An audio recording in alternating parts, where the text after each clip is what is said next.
පච්චි කෙනා මට බැලුවාම මගේ දෙමතර කඳුලා තමයි ඒත් ඔබත් සිතාරා කො වෙනියක් හිතේ තියාගෙන මට කතා කරනවා කියලා මට ඔබ හිතෙනවා. මෞසිනි හසින් සැනසීම ලබන කල පිය සෙනෙහස අහිමිවි ඒ අහිමිවීමෙන් දුක වේදනාව විඳිනවා.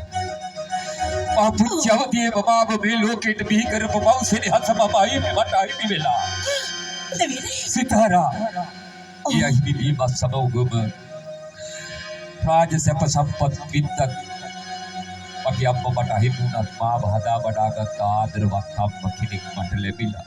මම පෞකාරයෙක් සිතාරා නිසා මම ගුරුකුලයේ සිට ප්‍රමිනින කල මාව හදා වඩාගත් ආදරණීය මෑණියන් භයානක රෝගයක් පැළඳිලා ජීවිතක්ෂයට පත්තුණු මග දෙවියනේ මගේ පියාණන් මාහට ප්‍රකාශ කළා. අනේ කුමරුනි මට සබා වෙන්න ඕනේ.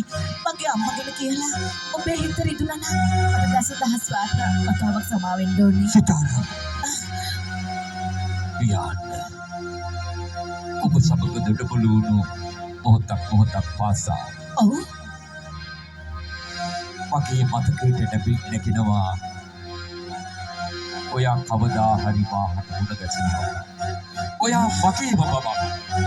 කුමරුනි ඔබ මේ මොනවද කියන්නේ? සිතාරා එපමණක් නෙවෙයි කිසිම මේ ලෝකයේ ඔයාට තනිකම ඔයාට දුක් වේදනාවක් දෙන්න මගේ ජීවිතයේ තිබෙන තුරු මගේ හිත ඉඩ දෙන්නේ නැහැ කියලා පුදුමාකාර බැඳීමක් විශ්වාසයක් මගේ හත තුල ගොඩ නැගෙනවා. කුමරුනි ඔබ මේ මොනවද පවසන්නේ? සිතාරා මට වැටහෙන්නේ නැහැ. එහෙම වෙන්න නම් ඔයත් මමත් ආදරයෙන් ඉන්න ඕනේ.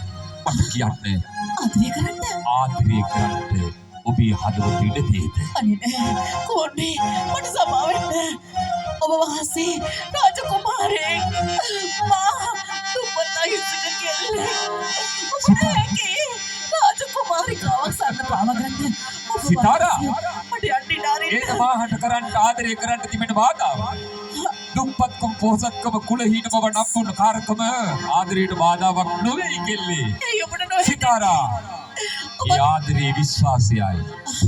මා රසමසූල් වලද මෙන් යර්ණානා මත සතපුණත් රාජ්‍ය පදිරුක රාජකුමාරියෙක් වුවත් ඔයාගේ හදවතින් මාහට ලබා දෙන පවිත්‍ර නිර්මල ආදරේ පවිත්‍ර නම් ඒ ආදරේ තමයි උතුම්.